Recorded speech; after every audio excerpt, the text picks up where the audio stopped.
Joining us in the kitchen today, Chael Sonnen. He fights Bones Jones in April, tomorrow night on FX, 9 p.m. though, The Ultimate Fighter, second episode. He's one of the coaches. This is always fun with Chael. Let's get to know him a little bit better.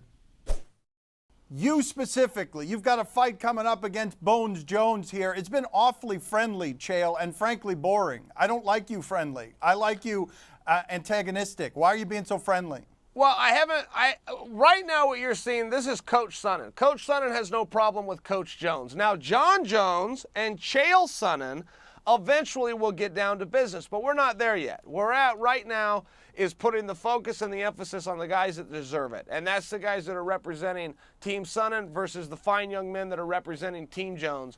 And that's where we're at. We're not going to intermingle the two. But the facts are the facts. And the fact is the most anticipated light heavyweight fight of all time is going to take place on April 27th from the Prudential Center.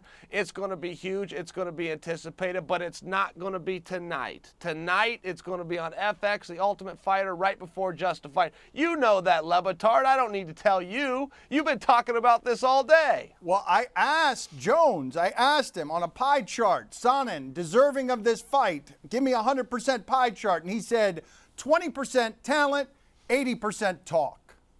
Well, listen, I'm a Republican. I don't talk in words like entitlement and deserve. I talk in terms like take what you can get when you can get it.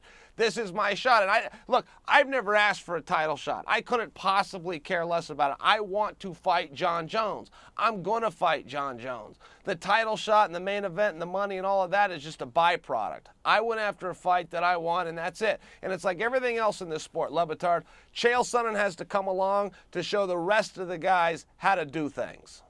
But what do you say to the guys who are pointing to you and saying he's all talk? The reason he gets all these fights, it's not because he's winning, it's not because he deserves them, it's because it's just talk, talk, talk, talk.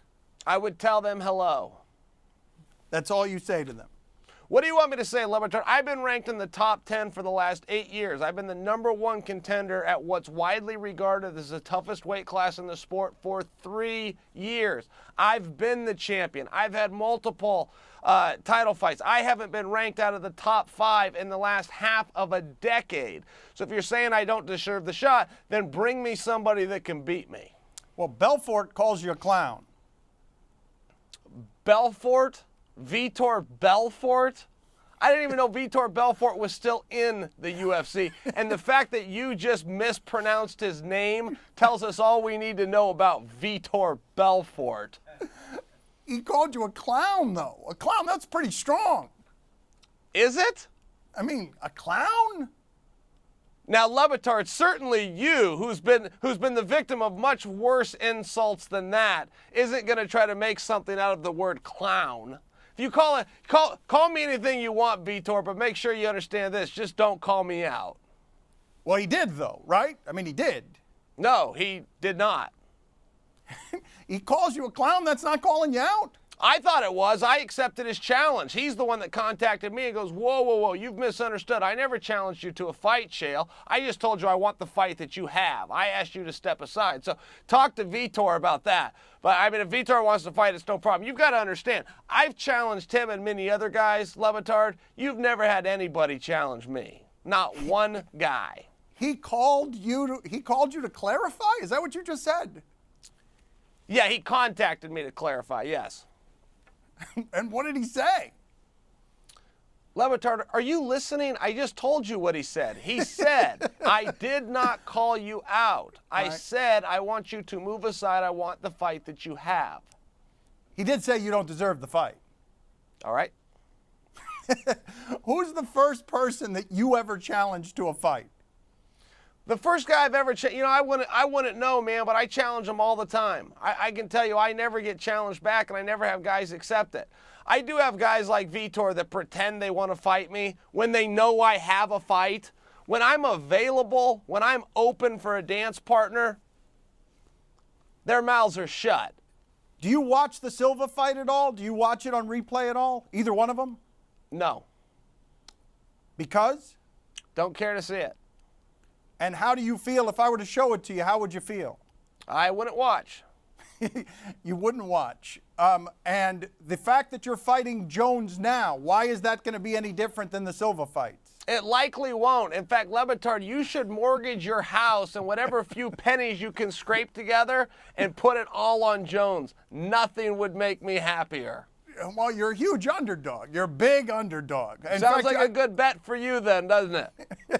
It does, though, but I'm not used to this Sonnen. I like the Sonnen. I'm going to cave Jones's face in. No, I want you to make some money. You sound like you've got it figured out. I mean, Vitor Belfort called me a clown. Well, for goodness, don't we know everything now? Vitor Belfort, as you enunciate it, called me a clown. John, somebody said I'm an underdog. Wow.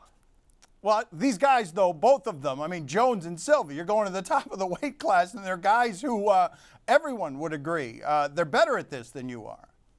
Who? Everyone would agree with that. There's nobody who would disagree with that SILVA and Jones are better than you are.